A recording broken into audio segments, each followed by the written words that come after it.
When people mention gallbladder and keto in the same sentence, 99% of the time, the next thing they say is wrong. I get this all the time. Keto gave me a gallbladder attack. I can't do keto. I have no gallbladder. My gallbladder requires carbs. My gallbladder hates keto. Wrong, wrong, wrong, wrong. Let's go through some anatomy. Let's start in your mouth. When you're eating keto or any other high-fat diet, when you chew that meal, it signals a cascade of hormonal responses that are required for you to be able to absorb fat. This is especially true when you have a high-fat, low-carbohydrate bolus of food. If that food is high-fat, low-carbohydrate, we need bile. Bile is the substance made in your liver and stored in your gallbladder. With or without a gallbladder, when you swallow high-fat foods, your liver produces bile. It exits the liver and is dumped into the small intestine right there. This is where bile will surround the fat and emulsify it. This allows us to absorb the fat. When you've been eating a high carbohydrate,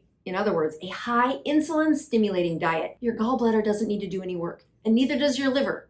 The amount of bile produced when your food is mixed with many carbs is very low. So when we switch you to a ketogenic diet, guess what? Your gallbladder is going to need a workout. In a patient who's new to the ketogenic diet, you're going to have bile coming out of the liver, entering into your small intestine, and you're going to have your gallbladder trying to squeeze out any of that old, very dense bile that hasn't been moved much. When the muscle that is in your gallbladder squeezes, if it hasn't squeezed for a long time, it hurts. Just like if I ask you to do 1,000 crunches and you woke up the next morning saying, "Doc, my stomach hurt," I'd say, yeah, you used those muscles and it hurt. When your gallbladder has been in hibernation because you've not had a high-fat, low-carbohydrate meal in years, your muscles are out of shape. And when we introduce that, you're gonna squeeze that gallbladder again and again. It will take time for that gallbladder to get in better shape. The next thing I hear about is they have a big gallstone in their gallbladder, so that means they can't do keto. Not true. First of all, what made that gallstone? Bile that didn't move around. So bile is this very oily substance. When it's sitting in your gallbladder, not being used, not being moved, it starts to condense and then it forms a stone. There are rings around that stone, and depending how long it's been sitting there will depend on the size of it. A large gallstone